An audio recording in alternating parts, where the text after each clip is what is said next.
So, for week two of the World Religions course, we look at the question as to what counts as religion. When you look at online definitions of religion, they'll often refer to belief in a controlling power, a god or gods. And while that may characterize many forms of religion, not all forms of religion are based on belief in a controlling power or god or gods. Even those that are rooted in a belief in a god or gods don't necessarily view God as a controlling power, at least not primarily. There are more inclusive ways of defining religion that do better justice to the phenomenon of religion in the world than just doing it in terms of theism, belief in God, or polytheism, belief in more than one God. This week's materials will suggest some hallmarks of religions, the 5 C's. 5 terms beginning with C, each of which would seem to identify a hallmark or characteristic of religion.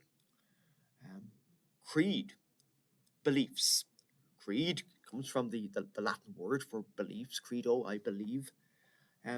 Religions tend to have shared beliefs, but some religions are more belief-centered than others. That might sound odd. Religion is often just called faith. What's your religion? What's your faith? Are you a person of faith? Suggesting belief. But some religions are actually more concerned with practices than with belief.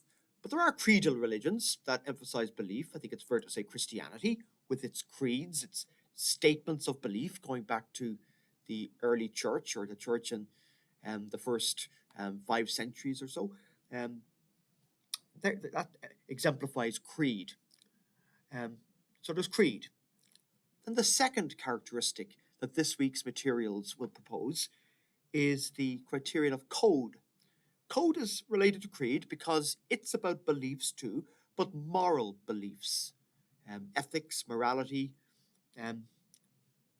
Some religions are very ethical in their teachings. I think it's fair to say that Christianity and Judaism and Islam could be called ethical monotheism because they include such things as the 10 Commandments or the Decalogue in various forms. Those 3 religions and lots of others include teachings about things like sexual ethics and war, poverty, treatment of the migrant and the vulnerable person, and general moral principles that can be applied to contemporary moral issues like abortion, nuclear war, cloning. Not directly referenced in ancient texts, but there are principles there with moral implications for these modern challenges. So that's code, the moral teachings of a religion. And then there's cult, a very troublesome term, of course, cult.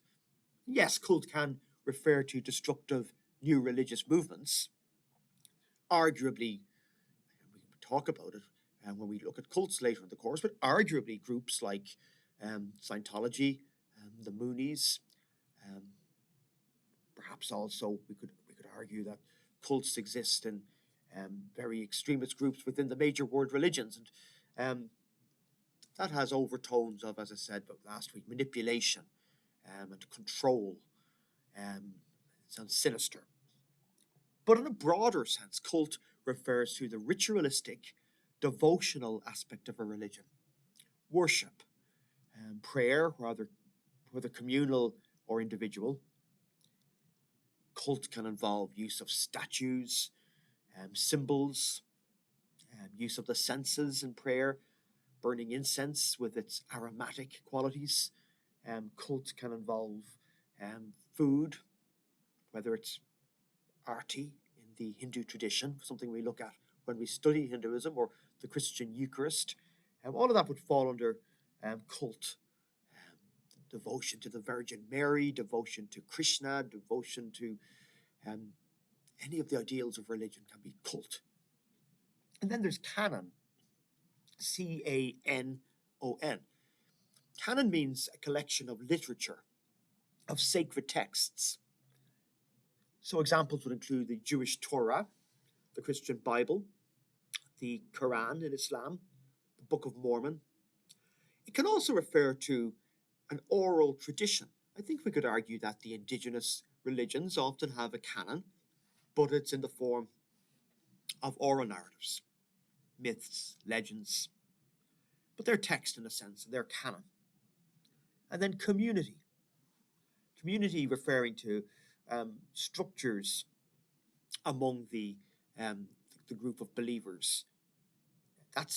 All of these are emphasized to greater and lesser extents in given communities of faith, because some religious traditions are highly structured. Catholicism, with its pope and cardinals and bishops and dioceses and parishes, and to some extent it's a chain of command. Other communities are much more horizontal in the sense that they do not emphasize leadership roles or structures. So, for example, groups in the tradition that would include the Quakers, Shakers, Mennonites, they're Christian groups, have a very horizontal structure where often their prayer is like sitting in a circle and anybody who's moved by the Spirit can speak. And in the non-Christian religions too, we find different ways of organizing community. Some are more organized than others.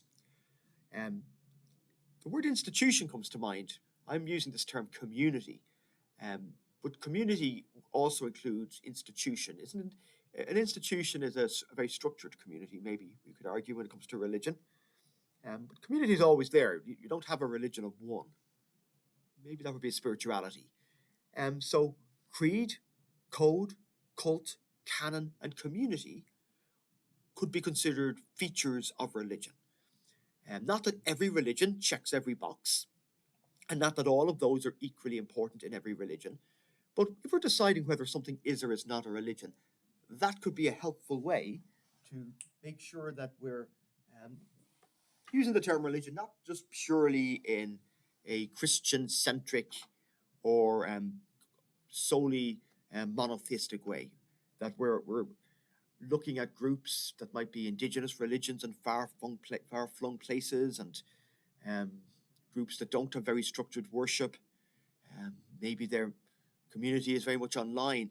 A fairer way to look at these forms of religion would be to draw upon these 5 characteristics rather than just saying it's about belief in God or gods or a controlling power. In this week's materials, the attachment to the weekly email, and this document is also online on D2L, you'll find some helpful vocabulary for talking about religion. I won't bore you with all of that here. You can certainly read that yourself. Terms like theism, monotheism, polytheism, they might be well enough known terms, but also panentheism, anatheism, henotheism.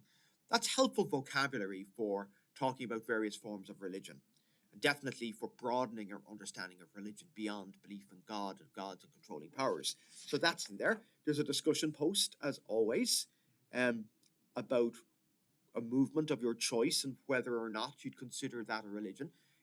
Feel free to make a case for or against the inclusion of groups that are not obviously religious. People have written in the past about everything from Swifties to Beyonce's Beehive to the Elvis fan club to Hell's Angels to Black Lives Matter to gamers, Shriners. Are they forms of religion? Does religion always have to be recognized as a religion externally? I mean, if it serves the purpose of religion, is it religion? If it walks like a duck and quacks like a duck, is it a duck, essentially? So feel free to be a little experimental in your response to that. But that said, I mean, it should be a good discussion. It shouldn't be something that is where there is no real debate. I mean, to argue that something that blatantly isn't a religion, where you can't make any kind of a case for why anybody would consider it a religion, and then say that's not a religion, is hardly very productive at all. However, if you can say this has been argued to be, or some people might consider it a religion, whereas I'm going to make a case against it, then you're not just making a straw man argument, pushing at an open door. So make sure there is actually a good discussion to be had. It's worth talking about whether or not this group is a religion. And there's a quiz, of course, as there will be for the first 10 weeks. Please be sure to get those in by Sunday midnight. And it'll be really intriguing to see what groups you want to discuss in the sense of, are they a religion? Thank you.